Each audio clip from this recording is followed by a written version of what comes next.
Giesler and Sons was started in 1927 by my grandfather.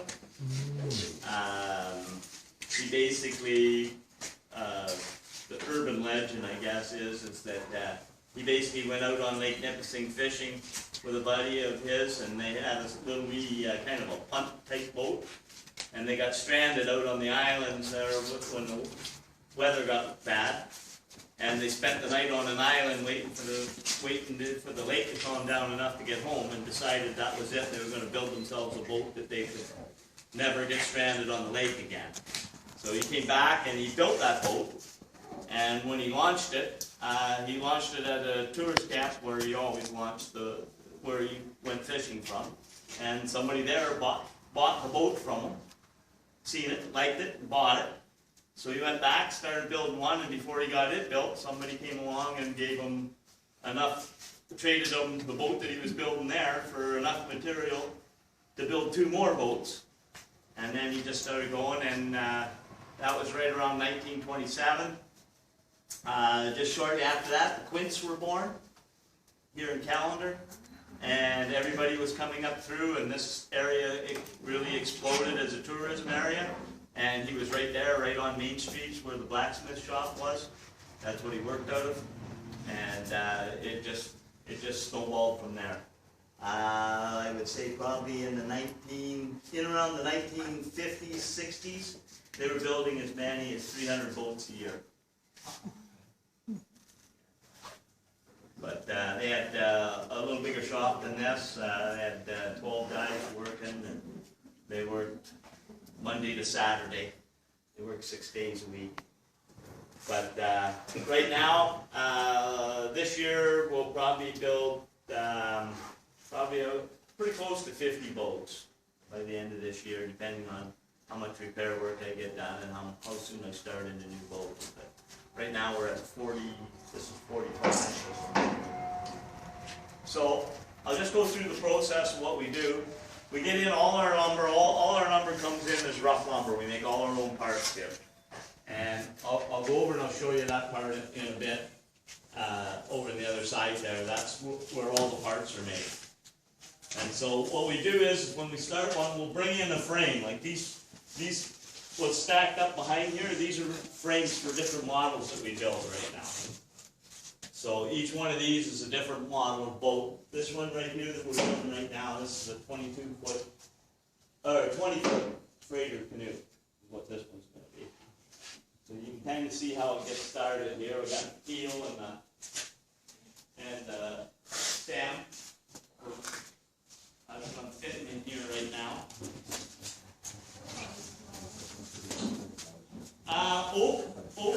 Well, this is just a frame. So if every boat's built on it, it stays. But that's the inside keel will be oak.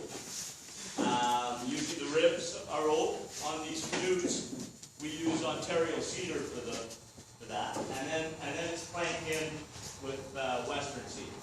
So what we'll do is like once we get the keel, once I get the keel and the transom all fitted into this frame, so it'll fit in there like that. That keel will be cut down in there, and then the ribs are starting to cook here. I don't know how ready they are there yet.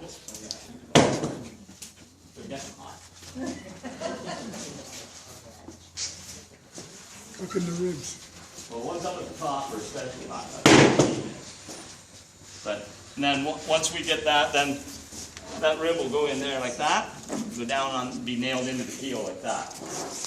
And so we'll do the whole boat like that. And then once all those ribs are in, now in some of the boats it's oak we bend. These ones, like the canoes, we use Ontario cedar.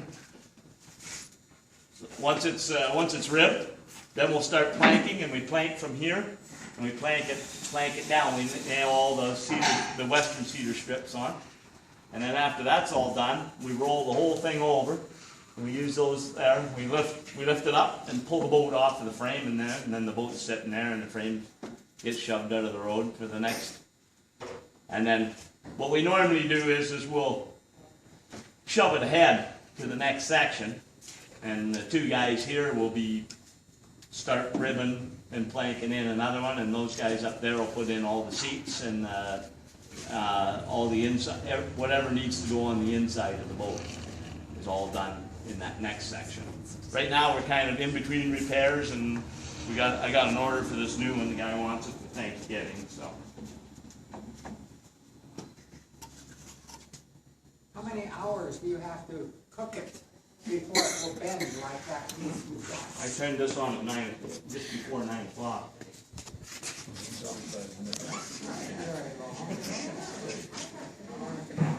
It takes longer to fill up the steam inside the box than it does to steam the actual rib. There's inside that box, you see how it's sitting on an angle? Quite a bit of water in there. That's all full of water. There's an overflow at the back there, about halfway up the box. So you can see, can't really see from where you people are there, but the people over here can see there's an overflow about halfway up the box. That box is half full of water. So you're literally putting the wood into hot water is what you're doing, rather than steaming. Yeah, dry steam tends to doesn't work as good as wet steam. Like if you can get it in the water, like the ends of these ribs are in water, and you can see how they're wet. They're staying wet. Like we actually soak them first, make sure they're good and wet before we start, and then we start steaming them. But you can see how they're all wet on the end there. Leave it open for another moment, please. Okay. Yeah. Is there a reason why you use Eastern White rather than Western Red? Is that a price question, or? For doing the ribs, Eastern cedar will steam, Western cedar won't. Yeah. Western cedar actually is a member of the fir family. It's not really a true cedar. Yeah. And fir, pine, can't steam that. No firs, pine, spruce, pine, fir won't steam. We've tried. Tried lots of times. Yeah, it just won't go. Hardwoods, pretty well all your hardwoods will steam. Do you ever do that? Yeah, we do. Yeah, we do use that. Famous for being But flexible for that. yeah. But we find the red oak steams better than the ash even, because it's more porous, so the steam gets in there and softens it up better. Red oak is the best for steaming, we found. Elm's really good for steaming too. Do you have enough red oak local, or does it come from somewhere else, or what? We buy all our lumber from wholesalers down in Toronto, but the oak comes in from mills in Pennsylvania area mostly, down in the States someplace. We buy about 6,000 board feet at a time. And we buy it all in specific lengths, all air dried. We don't buy kiln dried lumber because we'll end up soaking it. We usually end up soaking it, and plus because we usually cut it into thinner strips, you don't have to worry about it. A lot of times when you get kiln dried stuff, it'll explode inside. So then you cut it, and the next thing you know, you've got that explosion on the edge of the board that you're cutting up. So, yeah. So then once it's planked in and rolled over, then we move up to here. So about this, you're still calling this a canoe? Yes, this is a canoe. Can you propel it with paddles? Well, you could, but you need lots of Indians. Well, it's an awful lot of weight and size to propel a paddle. If they can do something like it. Yeah. Yeah, they're freighter canoes is what they are. But so they would have electric. They usually put a motor on them, yeah. On this one here, you're looking at about a 25 to a 30 horsepower motor. Let's say 25. See that little metal box right there? That's a little electric steamer. We used to use an oil, when we were in the old shop, we used to actually use oil. It was basically a boiler out of furnace boiler. But when we moved to this one there, we built this electric one. It's a 3-phase. It's basically got elements in it that are the same as in your hot water tank. There's 6 of them in there, and it just steeps. And then there's a series of relay switches that we designed so that when the water starts to boil down, it turns on same as in your dishwasher. It's the exact same thing that's in your dishwasher, and it just relay switch tells it, okay, I need water, so there's not much water in, and then when it gets full, when the other relations that both get shut off. It was a little complicated figuring out the relay switch, but I'm lucky I got 2 brothers that are in that business. So you said the nail plating down, these Yeah. are all screwed. What kind of nails do you use for, that's gonna be the outside. Yeah, this is not part of the mold. This is not part of the mold. Oh, that's just the Just the mold. jig. Yeah, Okay, yeah. okay. But we use copper nails when we nail it down. Okay. And then the nails, you can see like where the nails come right through. So the nails stick right through, and then afterwards we'll clinch them over. We'll scrape them and bend them all down and buck them up. Yeah. Yeah. This lifts right out after the boat's done, then, right? Yeah. When we roll it over, we lift it up, and then you just pull the Yeah. you pull the frame right off it. So how's the top of the boat? Meaning you're just sticking those ribs down in Yep. these slots. Yep. And when you pull that off, Yep. what do you do then? Well, see, this is just screw nailed on. This little stick here. So when that comes loose, the ribs will pull off, and the ends of the ribs will come out. And then afterwards, we put the gunnel in and line it up. And so the gunnel goes in afterwards, and then we saw all the ribs off the tops. Like some of them will be sticking out all different lengths, and then we just saw them off after we fit the gunnel in. So the gunnels are fit in basically by eye. We have marks that we mark up off the frame in certain places, and that gives us a start. And then once we get like before we take it out of the frame, we mark it, and then we set the gunnels in, and then you eyeball them up so that they're nice and straight, and then away you go. So when you put the ribs in, you don't even have to be careful to line anything up. If they No. stick out, it's fine. Yeah. Okay, so that's really a quick process. Oh yes, yeah, yeah. I can, like, if I had this set up here right now and ready to go, like what I got to do now is I got to mark where all the ribs go, so I know where to line them up. On the ones where we use the oak, we actually have the keels actually notched, so you don't even have to do that part. You just once the keel's in there. But once I get that fastened in, get putting those ribs in, hour and a half by myself, I can have that ribbed. So at that stage, have you used any adhesive? No. Well, I glued this together. Any place we splice 2 pieces of wood. Yeah. Yeah. And you're using, for an adhesive, you're using... Well, I use Type Bond 3 is what I'm using right now. Mostly. We also use Sikaflex. And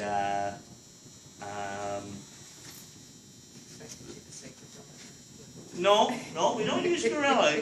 I haven't really. I don't really like Gorilla Glue. It's a little bit too messy. It foams out too much. And, yeah, it expands. Yeah, it's nice if you have like if you're worried about gaps and cracks. But we usually have most of our joints are fit fairly snug, and the Type Bond 3 works as good as anything. That's a real testimony to that, because whilst it's waterproof, Yeah. it's not for constant immersion. Well, of course, these aren't constantly immersed. Well, they are. Well, summer, yeah, they- not completely, but I mean, the Type Bond 3 is pretty close to being waterproof. Yeah. The only glues that are 100% waterproof are your epoxies. And you don't use them.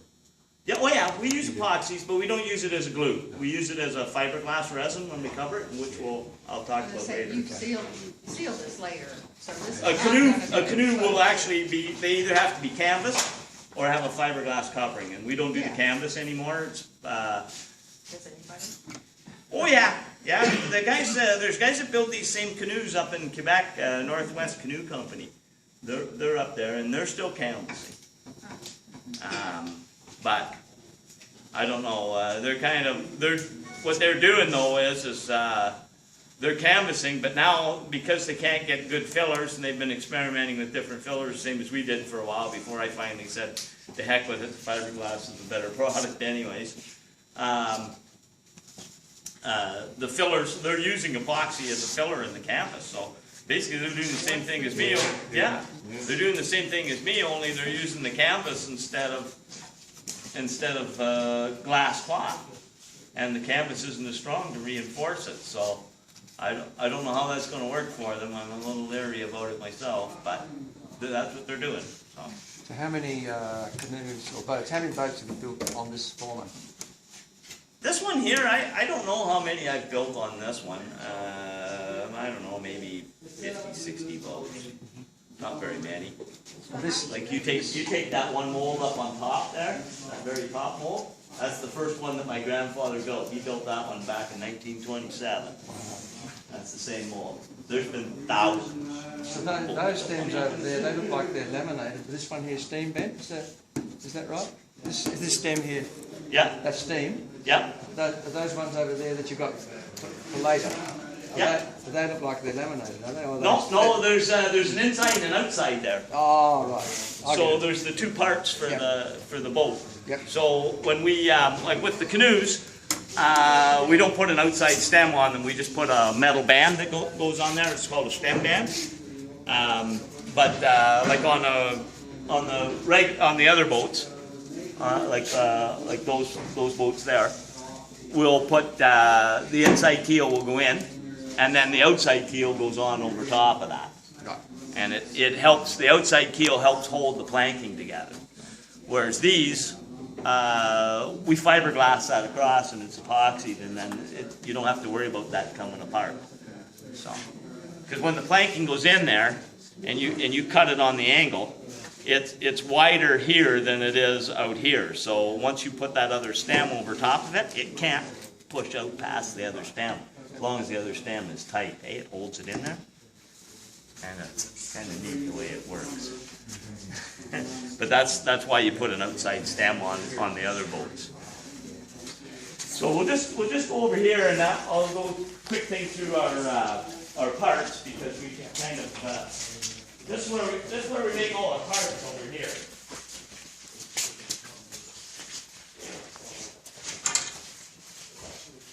We got planers, and this is the four-headed molder. This is what makes all our planking.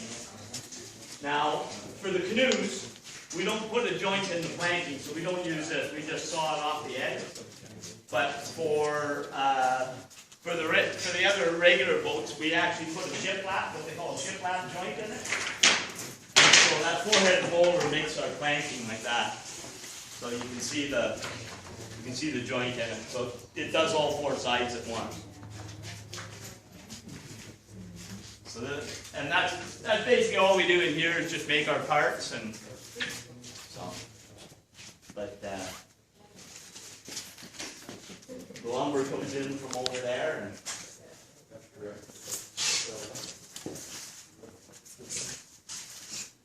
so this is basically just where we make our parts.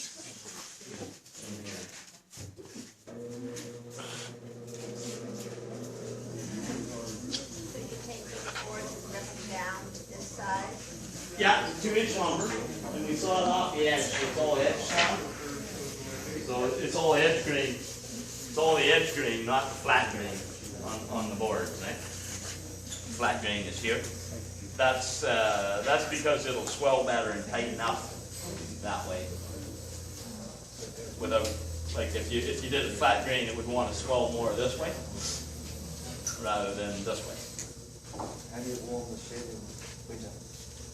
How do we warm this in winter? There's in-floor heating in here. Yeah, like Electric? no, it's gas, natural gas we have to heat it. Last January, my heating bill was $250. It's an amazing system. It really is. Really Now, mind you, we get a lot of heat. Like when all this machinery's running, you get a lot of heat from that too. So. You're pumping steam out over there. Yeah, sometimes pumping that heat out too, yeah. I guess that's one of the advantages of having a dust extraction inside, is you're not actually putting your warm air to the outside. Yeah, that's one advantage. The other, disadvantage is, of course, that you've still got the finest dust inside the building. yeah, it doesn't get rid of as much of the dust as we'd like, but it gets rid of enough of it. But one of the other advantages of having it inside is that when it's sitting outside, there's a lot more maintenance to it as well. And so we looked at that. We used to have in the old shop, it actually used to blow outside into a bin, and we didn't have it bagged up like that. But we didn't really have the room here, and there was a whole bunch of issues, so we decided to go with this system. It works pretty good, actually. What do you do with all your sawdust? Well, the local farmers come and basically take it away, yeah. I charge them $2.50 a bag to pay for the plastic bags, and that's it. Those plastic bags have to be a fairly heavy duty because there's quite a bit of pressure on them when that thing's running. And so they're very heavy plastic bags. They take quite a bit of. They're quite expensive. Oh, they're over $2 a bag. By the time I get them shipped. So that's basically what I sell. So yeah, so once we've got all our, once we've got the boat moved ahead, it's kind of hard to see because right now we're not doing more than one boat, we're just doing a pair. But once we get the boats here, this is where we'll put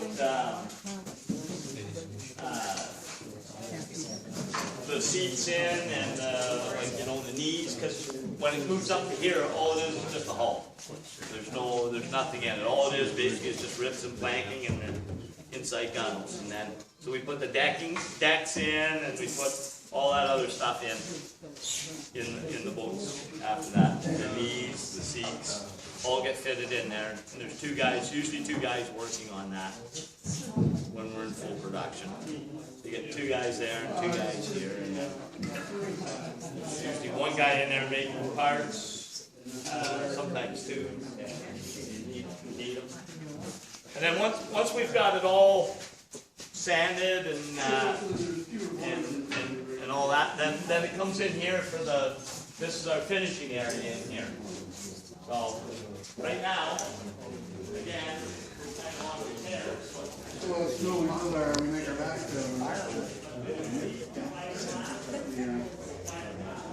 dress it down to each of the quarter, and then It's got a groove in it for a line.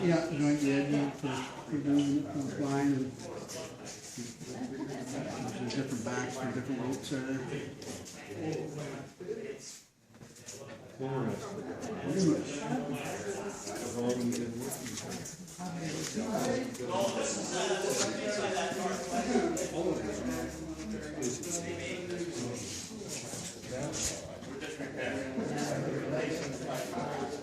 They have canvas. We're replacing the canvas with fiberglass. We've done quite a bit of other work to it. But a $2,000 repair job. Yeah, we did. You can see up there where there's some wood in there. The reason for that was, though, is when they put the canvas on, they glued the canvas down with epoxy. And when we tried tearing it off, planking came with it. So, but there was no other way of doing it.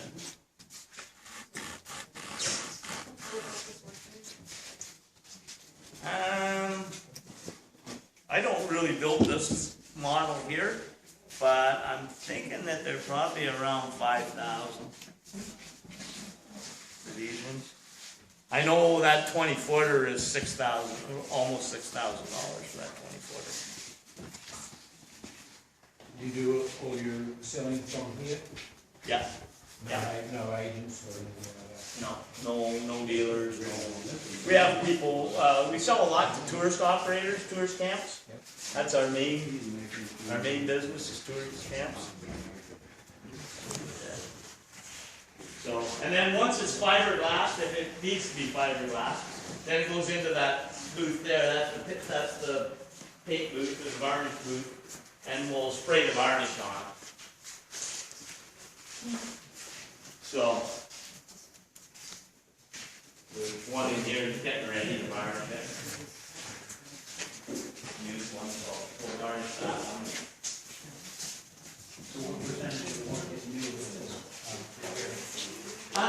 It'll vary from year to year, but I would say probably maybe about 60-40 in new to 60% new to 40% used repair work. I'll try to build some stock, but these days it gets really hard. Everybody wants something different. Nobody really wants a standard boat anymore. So it gets difficult. Yeah.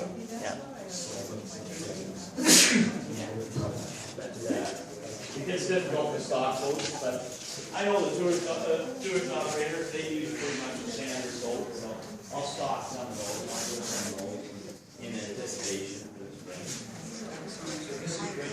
It looks almost like a Yeah. mesh. No, Hard glass is white material, and then you varnish it on, and it's way better. And then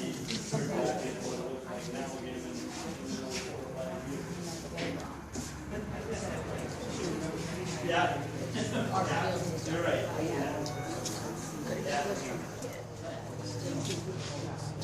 But, yeah, it just depends.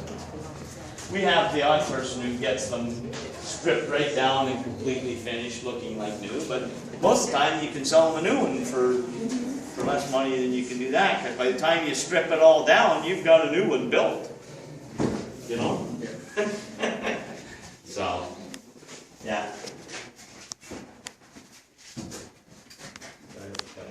Yeah. Oh yeah, yeah. I think it's gonna be. I'm not 100% sure. That's the new stuff.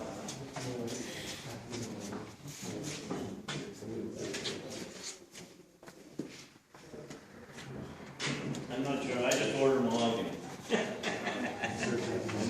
Yeah. Philippine mahogany normally gets sold as a blue one. It's not at all in the mahogany thing. Whereas the African is. So it's Or most South American. It might be South American mahogany too. I don't How know. much work for you think? The heck was it now? Four something. More likely to be African. As the Central American stuff has gone way up in price. Yeah. Well, I know this took a jump on me, but yeah, it's $4 and something. It's almost as much as my cedar now. Cedar's $4.50. I think that was $4.10. Oak took a big jump too. Oak jumped from $1.50 to $2.70, I think. Partly. Some of this is Valley, some of that they sell as African mahogany, I think, species in the same batch. And so I stopped buying the African mahogany because it was inconsistent. You get stuff that's really dense and stuff that's very light. And so I think what they just do is There's a whole bunch of different yes, that is exactly right. Now, that's right. So I buy the Sapelli because it's more consistent and predictable. I know what I'm going at. It's a nicer wood, and this is all over the map. Yeah. No, they're about the same as what I paid for this. But your right price has gone whack. Our price has probably gone up 35%. Yeah. So that's pretty well it. Does anybody else have any questions? Or? Yeah, what in function is the difference between what I think of as a real canoe? Okay. That one, that I could sit in and paddle and it has Yeah. pointy ends on both ends, right? Yes. That's a real canoe. And this canoe looks, I mean, This is a freighter canoe. this looks like a canoe Square that's back. had the Yep. end sawed off. Yeah. And how does that function differently? Why would you saw the end off? I mean, why would it? So you can put a motor on. Oh, basic. even one this little would have a motor on Yeah. it. Okay, okay. Yeah. Yeah. That's basically all they do. They just make a square stern freighter canoes, or so that you can put motors on them. And that's basically what you're looking I at. understood that with the big one, but I didn't realize one this little would still have a little putt-putt motor or something. Yeah, like about 2 horse or 3. Okay. And Yeah. what is the life expectancy of boats in general? I mean, do they accumulate and people just keep it abandoned There's- in the backyard, or There's cedar strip boats around right now that are 70, 80 years old. You know, if people take care of them and you treat them right, they'll last you 100 years easy. But the average person doesn't really take as good care of them as they should, and it gets to a point where repairing them costs more than building a new one. And so the average would be probably about 25 years, I'd say. About the average. What's the material you use over here for the patching, the darker we see on this one? That's just sawdust and epoxy mixed together. Okay, We use the epoxy resin. That's what we use when we fiberglass. yeah. We use mass epoxy resin. Now, when you put the nails in, is it hand nailed or? And do you sign your boats, or do you know how far they go, or do you know the flock out there that you have made in your lifetime?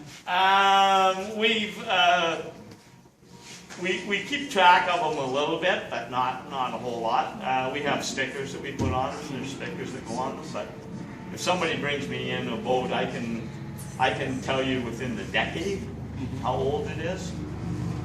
I know just from little changes that we've made over the years. So you don't send them out with a little GPS that keep track? I know, but we've sent boats. I've sent boats. Well, last year we sent one down to Brazil. The guy came up to North Bay to buy mining bits. He owned a mine down there in Brazil, and he came up here to buy mining bits. And he heard about us, and he came down here and he bought one, and we crated it up, and he shipped it back with his mining bits.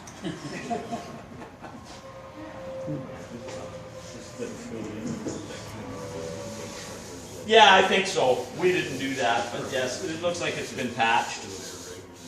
Yeah, it looks like somebody's done a patch on it there. These ones here, these are, we don't build this type, same as that one over there. They don't have any ribs inside them. Those are the ones that the guys build on their own. These are the ones that you can get almost like a kit, right? They don't have ribs in them.